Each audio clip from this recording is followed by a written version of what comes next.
திருநாட்டில் ஏன் கையை ஏந்த வேணும் வெளிநாட்டில்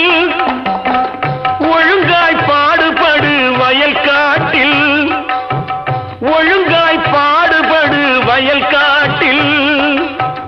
உயரும் உன் மதிப்பு அயல் நாட்டில் விவசாயி